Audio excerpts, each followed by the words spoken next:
चप्पा चप्पा भाजपा ही आमची फार जुनी घोषणा आहे खरं म्हणजे.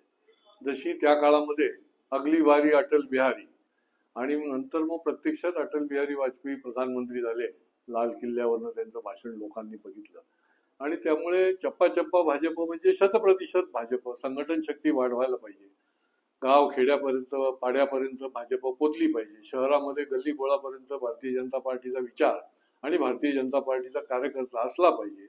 त्या भावनेतून ही चप्पा चप्पा भाजप ही आमची घोषणा आहे. याच्या पाठीमागे 100% संघटन शक्ती वाढवण्याची अहम भूमिका आहे. सर, संजय राऊतांनी सगळे पत्रकार परिषदेत सांगितलं की ठाकरे सर्वांच्या ठिकऱ्या उडवतील, कसं बघताय वक्तव्याकडे? आता ठिकऱ्या कोण कोणाच्या उडवणार ते जनता जनार्दन ठरवणार आहे.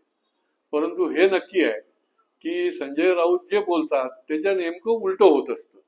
विधानसभेला देखील ते तर मुख्यमंत्री पदाची तयारी करत होते, त्याच्या नेमकं उलट झालं. असं अनेक वेळेला घडलेलं आहे. ज्या वेळेला देखील निश्चितपणे जनता जनार्दनाच्या आशीर्वादाने हे घडेल. कार्यकर्त्या पदाधिकाऱ्यांनी सुद्धा 70 पारचा नारा दिलेला आहे भाजपच्या कार्यकर्त्या पदाधिकाऱ्याने.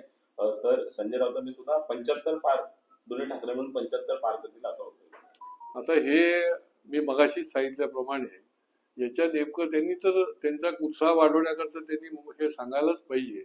पण प्रत्यक्षामध्ये खऱ्या अर्थाने केंद्रामध्ये असो, राज्यामध्ये असो किंवा स्थानिक स्वराज्य संस्थेमध्ये असो, जनता जनार्दनाला विकासाकडे नेणारा कोण असेल त्याकडे त्यांचा आशीर्वाद आणि कल असतो आणि तो निश्चितपणे आम्हाला तो कल मिळेल.